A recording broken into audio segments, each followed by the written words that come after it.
It doesn't begin with a battlefield, it begins with a ledger. Winter light across a village square, officials arriving not as raiders but as clerks, quiet, methodical, carrying leather-bound books. Names become entries, ages become figures. A 7-year-old who yesterday was simply a child with a favorite corner of the hearth is suddenly a number that fits a quota. The process is framed as policy, organized by schedules and routes, measured against the empire's needs. Nothing about it is accidental. This is a system that treats human lives like logistics. Who is taken, from where, and for what future role are anticipated in neat handwriting long before footsteps reach the door. Families know what the books mean. Doors close softly. Prayers are whispered quickly. Some bargain for time. Others hide what cannot be hidden. The officials, trained to speak with courtesy and to remain unmoved by tears, recite the same lines in every village and then continue on. A procession forms, boys placed in rows, guided forward with firm instruction and the promise that they will serve something larger than themselves. They are instructed to keep order. They are told to look ahead. They are told to forget the road behind. The logic is simple and cold. With careful selection and training, the state can build a dependable future soldiers who march in step, servants who know their tasks, administrators who can be trusted to carry orders without question. This was not a rumor nor a shadow network.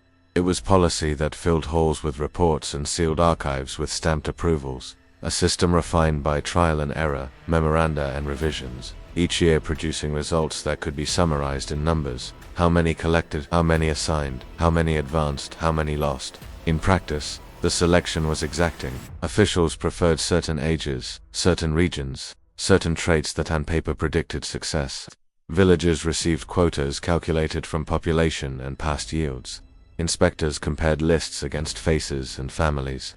They ticked boxes, confirmed details, and moved on. If an uprising flared, the response was not to reconsider the system, but to tighten procedures, preventing disputes over counts and eligibility. To read the surviving paperwork is to see the mindset.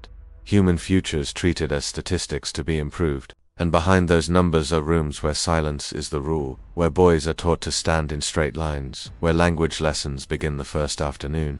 It is here that the real transformation starts, not with chains, but with routine. New names are assigned, old words are discouraged, then forbidden. The day's rhythm is standardized. Learning, exercise, instruction, prayer, rest, uniform garments, uniform meals, uniform tasks. The goal is not simply obedience, but a fresh identity that will align perfectly with the state. Supervisors speak of progress and potential. The best learners are praised. The hesitant are corrected. Over weeks, the familiar fades. Over months, the past becomes something carried only in quiet glances and in the memory of a lullaby that now has no words. The transformation was designed to be gradual, but absolute. From the moment a boy entered the system, he was no longer defined by family or village, but by role and expectation. His old name was carefully replaced with a new one written in records that erased any trace of where he had come from. The officials who managed this process called it education, but its purpose was far more calculated. Every lesson, every schedule, every new word in a foreign language chipped away at the identity the child once carried. The first weeks were the hardest. Small voices whispering in their native tongue when guards were absent, fleeting glances between those who remembered each other's homes. But the system allowed no room for attachment. Language rules were strict. Rewards came only when boys adapted quickly, punishments when they clung too long to what was behind them. In time, even memories felt blurred, reshaped by routine. The architecture of training compounds reinforced this sense of disorientation. Vast dormitories filled with identical beds, narrow corridors that seemed to stretch endlessly. No familiar symbols, no reminders of their former faith or traditions, not even a view of the landscapes they once knew. The environment was intentionally unfamiliar, forcing dependence on the new rhythms imposed by the institution. Small groups were formed, with older boys assigned as brothers, supervisors as fathers. It created a new family structure that replaced the one each child had been torn from. Bonds grew, not by choice, but through necessity. For many, those artificial ties became their only source of comfort in a world that demanded complete conformity. The system's strength lay in its bureaucracy. Records were meticulous: names, ages, origins, health, progressal, written in detail. To the administrators, these were not lives but figures in a ledger. Quotas had to be met. Performance was measured. Adjustments were made. If one region provided recruits who excelled in mathematics or physical training, collectors returned there with greater enthusiasm the following year. If another region resisted, penalties were imposed. The empire's needs dictated the shape of childhoods, and every boy's future was decided long before he had a chance to dream it for himself. Some adapted quickly. Those who learned new languages fast, who excelled in studies, who demonstrated loyalty to their instructors, advanced into privileged tracks. They became pages in palaces, attendants in treasuries, administrators trusted with sensitive responsibilities. Others were directed into military training, molded into soldiers whose lives would be defined by discipline and battle. A few never adjusted. For them, the system had no patience. They were reassigned to lesser tasks, their resistance recorded as failure in documents that would outlive them. The machine had no space for individuality, no mercy for those who could not bend. The most chilling realization is how normal it all became. Reports were submitted annually, calmly noting figures, praising efficiency, recommending adjustments. Officials treated this system not as cruelty, but as governance. It was discussed in the same tone as tax collection or agricultural quotas. And yet, behind each number in those neat ledgers was a child who once had a name, a mother, a village that waited for a return that would never come. By the time months turned into years, the boys who had once resisted the hardest often found themselves speaking fluently in the new language, reciting prayers and codes of loyalty as if they had always belonged to this world. What had once been foreign clothing, speech, routines became second nature. That was the aim of the program. Not to suppress identity temporarily, but to replace it entirely. Those who excelled were rewarded with privileges: a blanket in winter, extra bread, or a chance at education that promised higher status. It was a system that turned survival into competition, making boys fight to abandon their pasts more quickly than their peers. The rewards created a hierarchy within the training grounds. Some rose quickly, admired by their instructors, singled out as models of progress. Others fell behind, struggling to keep pace, weighed down by memories that refused to vanish. The records showed just how effective this process was.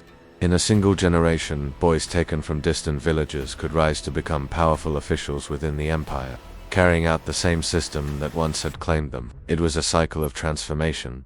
Those who had been reshaped became the enforcers, perpetuating the structure with unquestioned loyalty. Routine was the weapon that broke resistance. Days were carved into precise segments: rising before dawn, group prayers, lessons in reading and writing, physical drills, evening recitations, and regulated sleep. The rhythm was relentless. Over time, the sheer repetition dulled memories of earlier life. When exhaustion silences the mind, recollections fade into fragments, like dreams upon waking, and in their place came a new narrative, one where the empire was not captor but guardian, where the sultan was not distant ruler but a kind of father. The psychological impact reached beyond the children themselves. Entire communities bore the weight of absence. Mothers who had once filled homes with song carried silence instead. Fathers who taught their sons trades were left with empty workshops. Villagers spoke in hushed tones of the day officials came, of the names checked off lists, of the sons who would never again walk their fields. Folklore preserved fragments of grief songs that mourned, proverbs that warned, lullabies that ended in sorrow. Generations lived with an unspoken wound, the absence of children shaping not just families but cultures. Yet from the perspective of the empire, the system was hailed as one of its greatest successes. Reports praised the loyalty and discipline of those who had been collected. Foreign observers marveled at the strength of soldiers who had once been unwilling recruits. Diplomats noted the efficiency of a structure that seemed to transform children into instruments of state power with mechanical precision. To rulers and officials, this was evidence not of cruelty, but of effective governance. They saw ledgers balanced, quotas met, outcomes achieved. What makes this history so unsettling is not only the suffering it produced, but the way it was normalized. It did not happen in shadows, but in broad daylight, administered by clerks and bureaucrats who believed they were simply fulfilling their duties. Paperwork masked pain, numbers concealed names, and so the machine continued, year after year, until generations had passed through it, leaving behind only faint traces in archives and folk memory. The deeper we look, the more we see that this was not merely an episode of history, it was a template for how power, once institutionalized, can turn lives into statistics. And it forces us to ask, how many other systems, praised as efficient, conceal stories just as haunting beneath the surface?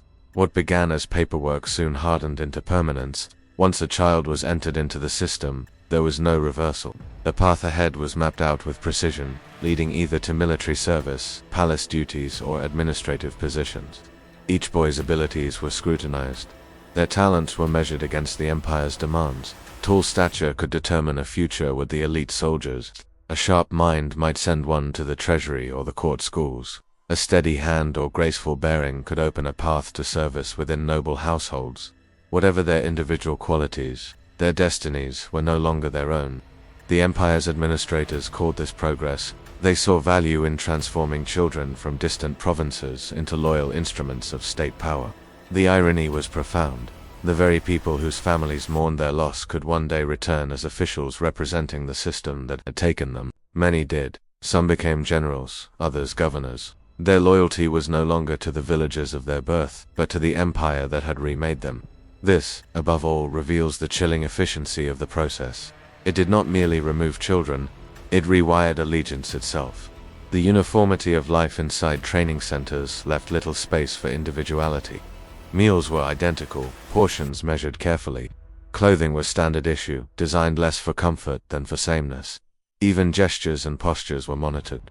Instructors corrected how boys walked, how they spoke, how they held themselves in public. Every detail became part of an education in obedience. Resistance was not crushed by brutality alone, but by 1,000 small corrections that slowly replaced spontaneity with predictability. Foreign observers who visited the empire often remarked on this precision.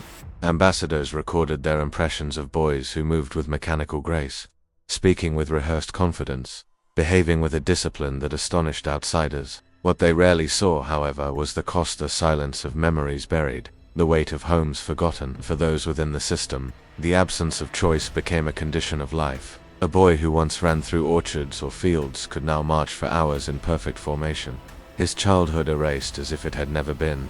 And yet, even within this machinery, humanity sometimes flickered. A shared glance between recruits who remembered the same village, a whispered word in a forbidden language, a song hummed quietly at night before sleep. These fragments of the past did not disappear entirely. They lingered, fragile and hidden, reminders that identity, though reshaped, could never be fully destroyed. The administrators wrote of success rates and efficiency, but the truth is that no system, however strict, can fully erase the memory of a home once loved.